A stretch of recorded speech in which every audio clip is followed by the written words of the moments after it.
그 월급에 잠이 와?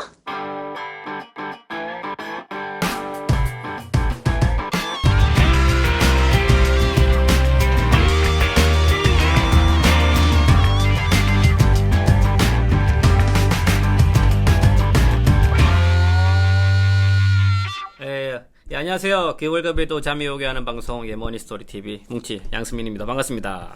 예, 반갑습니다. 이창구입니다.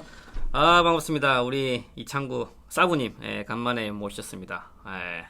그간 어떻게 잘 지내셨습니까? 예, 잘 지냈습니다. 그래서 요즘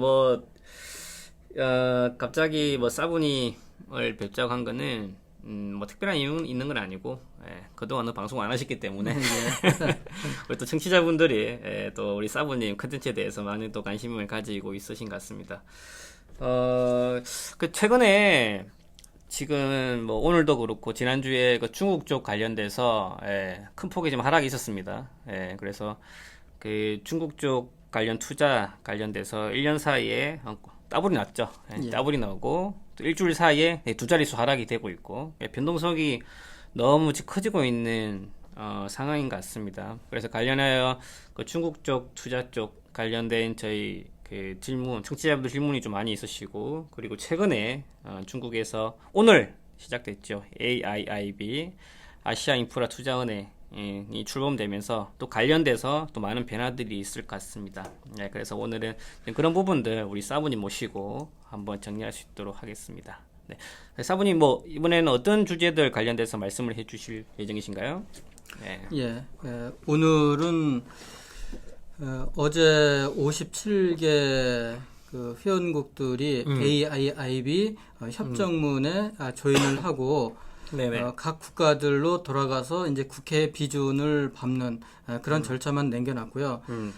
이 회원국 57개국 중에 50%가 국회의 동의를 받으면은 이제 본격적으로 AIIB가 아마 출범을 하게 될 겁니다. 네네. 지금 중국의 주식시장, 그다음에 그리스의 디폴트 위험, 이런 걸로 해서 금융시장의 변동성이 커졌는데요. 우리가 이런 투자를 할 때 노이즈와 트렌드를 좀 구분할 필요가 좀 있는데요. 그렇죠. 그리스의 디폴트 리스크라든지 또는 이 중국의 신용 확대에 따른 이런 변동성, 이런 부분들은 투자의 단기적인 노이즈라고 볼 수 있을 거고, 그렇죠. 장기적인 트렌드는 뭐냐? 트렌드를 결국은 잡아야 될 텐데, 이 아시아에서의 가장 큰 트렌드는 중국의 AIIB 또는 신실크로드라고 볼 수 있을 거고요. 네네. 그리고 미국으로 본다라고 하면은 미국의 금리 인상이 트렌드라고 볼 수 있을 거고요. 그렇죠.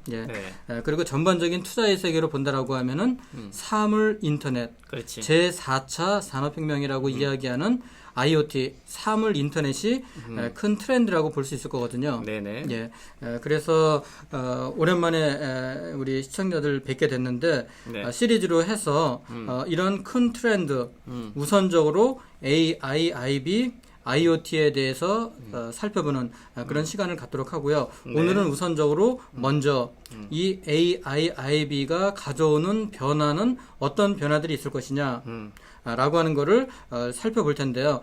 그중에 오늘 먼저 시간으로 아시아 인프라 투자은행 또는 신실크로드를 이해하려고 하면은 중국에 대한 정치, 경제, 사회에 대한 이해가 좀 선행이 돼야 될 것 같아서 오늘은 이런 중국의 정치, 경제, 사회의 변화에 대해서 살펴보도록 하겠습니다.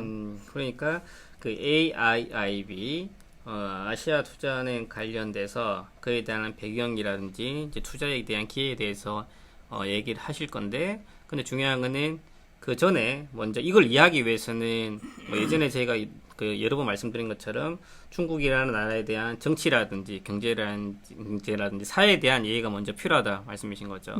그리고 되게 중요한 포인트인 것 같아요. 지금 현재 그 중국 그 주식시장이 움직이는 게 그 펀더멘탈 요인이 아니거든요. 정책적인 이슈에 따라서 상당 부분 많은 그 영향을 미치고 있기 때문에 그 정책적인 이슈에 대한 파악이 굉장히 중요할 것 같습니다. 그래서 제가 매번 얘기하지만 이런 과거에 그 역사라든지 이런 정책에 대한 패턴, 흐름을 읽는 게 투자에서는 가장 중요한 인사이트를 얻는 해안을 얻는 길인 것 같습니다. 예, 그래서 관련해서 우리 이창구 사부님 계속 청취해 보도록 하겠습니다. 예.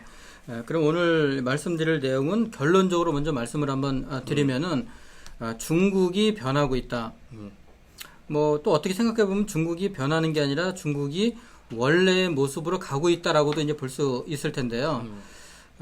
작년을 기준으로 해서 구매력 기준으로 중국의 GDP가 미국을 앞섰습니다. 중국의 GDP가 미국을 앞섰다. 예, 구매력 기준 GDP가 네네. 명목 GDP는 아직까지 뭐 중국이 미국을 따라가지는 못했지만 구매력 기준 GDP가 중국이 미국을 앞섰는데요. 이게 역사적으로 최초냐? 절대 그렇지 않거든요. 그렇지 않다. 네. 1840년 아편전쟁이 있기 전까지 부동의 세계의 GDP 넘버원 국가는 중국, 당시의 청나라, 중국이었거든요. 네네. 아편전쟁 이후에 중국을 유럽 열강들이 뭐 침략을 하면서 중국의 GDP가 급격하게 줄어들면서 중국의 GDP가 영국한테 1위를 뺏기고 뭐 이랬던 건데 다시 1위를 찾은 거일 뿐이지 중국이 역사상 최초로 GDP가 구매력 기준으로 세계 넘버원으로 올라선 건 아니다. 이게 이제 중국 사람들의 생각이고요. 네네. 이제 작년을 기점으로 해서 중국 사람들이 이제는 그 자신감이 많이 생겨서 네. 전 세계의 룰을 미국이 왜 만드냐? 그렇지. 전 세계의 룰을 미국이 만든 거를 중국은 단순히 수용을 하든 그런 규칙 수용자에서 이제 중국이 우리가 룰을 만들겠다. 룰 테이커에서 룰 세터가 되겠다라고 하는 변화가 작년도부터 중국이 본격적으로 진행을 했고요. 그 큰 그림 중에 하나가 신실크로드라고 볼 수 있을 거고요. 네. 금융 쪽에서 바라보면은 그게 바로 AIIB라고 볼 수 있을 겁니다. 그래서 오늘 이런 AIIB를 이해하려고 하면은 중국의 시진핑 주석이 가지고 있는 정치 철학이 도대체 어떤 철학을 가지고 있느냐 이거를 살펴보는 게 굉장히 중요할 텐데 그러면은 시진핑을 이해하려고 하면은 중국 공산당의 창당과 1기, 2기, 3기, 4기, 5기까지 걸쳐서 시진핑으로 오는 이런 중국의 권력의 이동 이거를 전반적으로 한번 살펴보는 게 중요할 것 같습니다. 그리고 저희 청취자분들 아시다시피 우리 사부님 강의는 그 강의안을 띄워주시고 방송을 하고 있습니다. 그래서 효율적인 청취를 위해서는 음성 파일보다는 동영상 파일로 들으시는 게 더 효과적인 청취가 가능할 것 같습니다. 네. 예. 그러면 중국의 권력 구조, 정치를 먼저 한번 살펴보도록 하겠습니다. 중국은 공산당 일당 독재의 체제죠. 네.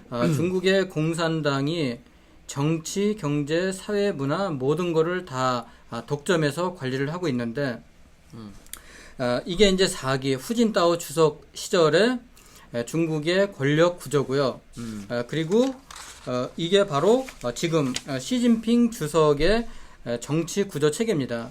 중국의 인구가 뭐 약 13억 5천만 명 정도라고 이렇게 이야기를 하잖아요. 네네. 13억 5천만 명 중에서 중국의 정식적으로 입당 절차를 거친 공산당원들은요. 의외로 굉장히 적더라고요. 공산당원이 약 8,200만 명 정도가 되는데요. 이 8,200만 명이 13억 5천의 중국을 절대적으로 이끌어가는 그런 엘리트들이라고 이렇게 볼 수 있을 겁니다.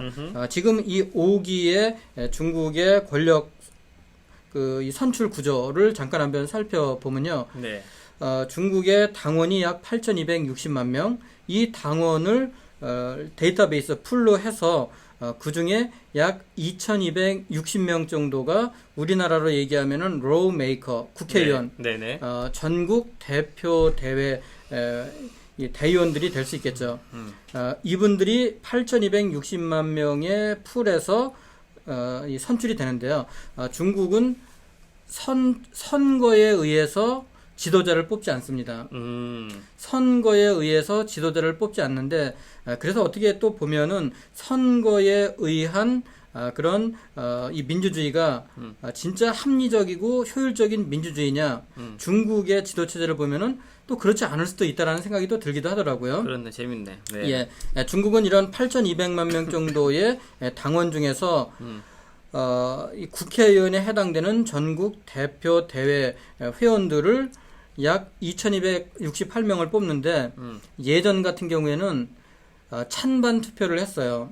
그거를 등액 선거라고 이렇게 하는데요. 네네. 예를 들어서 전인대에 필요한 인원이 2,000명이다. 네. 그러면 2,000명을 소수민족과 지역을 구분을 해서 2,000명 정도를 지역별로 할당을 해서 이 사람을 전인대의 위원으로 동의하냐 안 하느냐 똑같은 명수를 찬반 투표를 하는 것을 등액 선거라고 이렇게 이야기하고요. 이 등액 선거에서 요즘은 조금씩 이제 경쟁을 좀 심화시키면서 차액 선거라고 하는 것을 하고 있는데요. 이 차액 선거는 예를 들어서 2,000명을 뽑는다라고 하면은 2,000명에서 약 뭐 5% 내지 10% 정도를 더 내세워서 그래서 나머지 한 5%에서 10%를 떨어뜨리는 그 정도가 지금 중국에서 하고 있는 전국 대표 대회의 이 차액 선거 이런 방식을 취하고 있고요. 이렇게 해서 2,268명이 중국을 전체적으로 통제해 갈 수 있는 풀을 또 만들게 되고요. 이 사람들 중에서 약 한 370여 명 정도 이 사람들이 중앙위원회 위원들이 됩니다. 이 중앙위원회 위원들은 우리나라로 얘기하면은 행정부의 집행위원들입니다. 그러면은 중국으로 이야기하면은 전국적인 이 성의 성장들, 시의 시장들, 그리고 중앙정부의 국회의원들이라 장관이라든지 뭐 차관이라든지 이런 사람들이 중앙위원회 위원들이 이 전인대의 2,268명 중에서 또 약 뭐 한 270명 정도를 뽑게 되죠. 그렇죠. 한 10분의 1 정도 뽑는 또. 네. 그러니까 이게 더 재밌는 게요. 네. 3권이 분립되어 있는 게 아닙니다. 입법부의 풀 중에서 이 행정부의 집행위원들을 또 뽑게 되는 거죠. 네. 그러면은 약 270명의 중앙위원회 위원들 중에서 중국 최고의 집단 지도 체제의 그 리더들을 뽑게 되는데 그게 바로 중앙정치국의 25명의 위원입니다.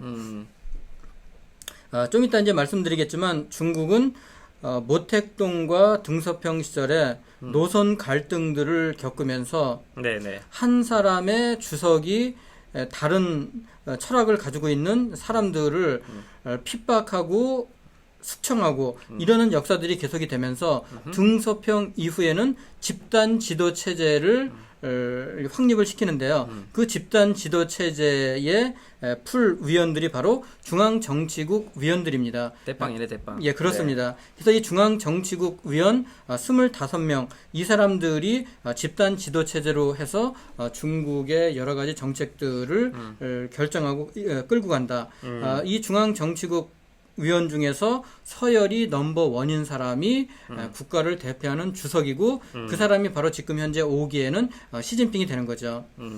중국의 이런 권력 구도를 쭉 보면요. 선거에 의해서 지도자를 뽑지는 않지만 상당히 최고의 지도자가 되기까지는 20년, 30년에 걸쳐서 치열한 경쟁과 검증을 거치고 그리고 이 안에서 또 흠이 있게 되면은 언제든지 탈락될 수 있는 그런 권력 구조를 가지고 있는 게 중국의 정치 권력 선출 구조다.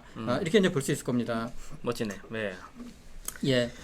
그래서 지금 이 5기의 정치 구조는 이 상무위원이 후진타오 시절에는 9명이었다가 지금은 7명으로 이렇게 줄어서요. 그 7명의 상무위원들, 7명의 상무위원들이 보면은요, 중국은 3개의 정치 파벌을 가지고 그 3개의 정치 파벌인 태자당, 공청당, 뭐 상하이방 이런 분들이 적절하게 집단 지도 체제에 포진을 해서 서로 상호 견제를 하는 그런 체계로서 일당 공산주의가 부정부패와 이 비효율성을 극복하는 이런 참 특이한 그런 권력 구조를 가지고 있습니다. 지금 아까 말씀하신 그 중앙정치부, 즉 가장 상위에 있는 대빵들, 그쪽 라인을 좀 세부적으로 또 살펴보시는 거죠, 지금 현재? 예, 그렇습니다.